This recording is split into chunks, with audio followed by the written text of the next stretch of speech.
Olá!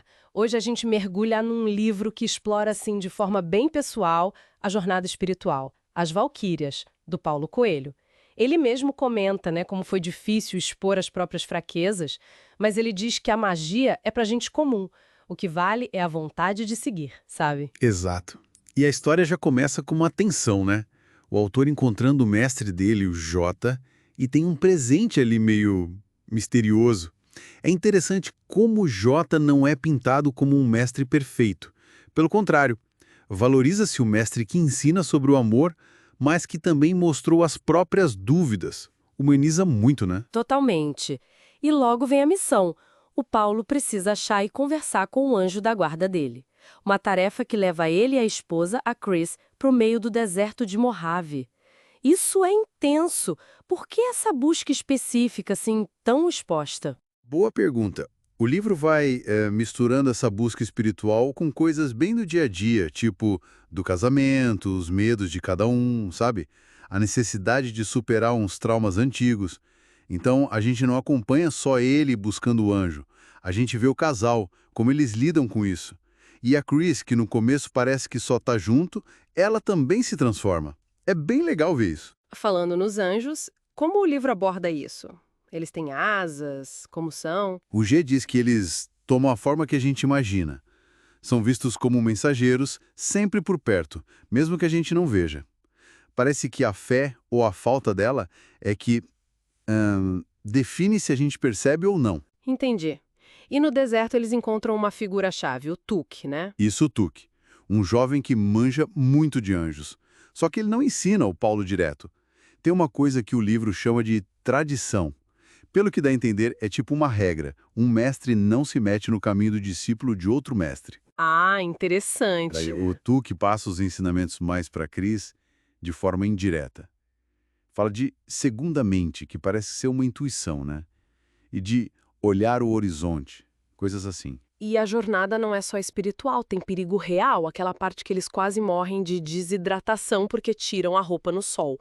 Nossa! Sim, isso é muito forte. Mostra como o corpo e o espírito estão ligados. Não dá para ignorar o físico, né? O perigo é bem concreto ali. Com certeza. E aí entram as Valquírias. Que chegada, hein? 8 mulheres de moto, couro, Totalmente cinematográfico, né? lideradas pela Valhalla. Elas trazem um outro peso para a história. Parecem ter respostas sobre os anjos e sobre um tal acordo. Esse acordo é o ponto central para ele avançar, parece. Exato, um acordo sombrio que o Paulo precisa romper. Aumenta muito a tensão ali. E isso leva para um confronto com o passado dele, numa mina abandonada, certo? Isso mesmo. A Valhalla guia ele para reviver um trauma de 1974. Algo ligado a medo, talvez um uso equivocado de magia, e uma espécie de troca que ele fez, num momento de desespero. Não parece um pacto com o mal, sabe? Mas uma coisa interna, um nó, um padrão de autodestruição que ele precisa desfazer para se libertar. Entendi. E os rituais para isso são? Intensos também. Tem o ritual que derruba os rituais. Usa o ódio, a exposição da própria miséria, de um jeito meio paradoxal, para buscar o perdão. Mostra a fragilidade dele. E de uma das valquírias jovens também, a Rotha. A ideia é aceitar a própria sombra, a dificuldade, para só então conseguir receber o perdão. Primeiro o divino, mas talvez, principalmente, o perdão a si mesmo. Nossa. E enquanto ele tá nessa luta interna toda e a Cris, ela só assiste. Que nada. A Cris, a transformação dela é incrível. O livro fala que a alma dela cresce. Ela sai totalmente do papel de coadjuvante. Chega a enfrentar a Valhalla, sabe? Descobre a própria força. Vira peça-chave mesmo. A relação deles muda muito com isso. Que bacana essa evolução dela. Mas e a missão original? Ele consegue ver o anjo? Então, é aí que está o suspense final, né? Mesmo depois de romper o acordo, de buscar o perdão, a visão do anjo, aquela que o Jay pediu lá no começo, ainda não aconteceu. Ele sente a presença, a comunicação interna fica mais forte, mas vê mesmo. Aquilo fica no ar. O que será que falta? Uau! Então, as Valquírias leva a gente para esse deserto que é, sim, um lugar físico, mas é muito mais um espelho da nossa própria paisagem interna, né? A busca pelo anjo vira quase uma desculpa para uma jornada bem mais funda. Aceitação, perdão, quebrar padrões antigos que nos prendem.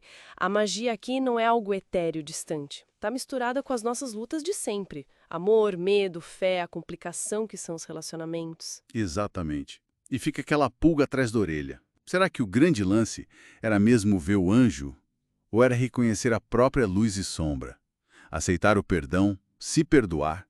No fundo, o que significa conversar com anjos na vida real, no dia a dia? Talvez seja sobre encarar nossos desertos internos, sabe? E aqueles acordos que a gente faz sem nem perceber e que nos impedem de seguir em frente. Fica aí a reflexão.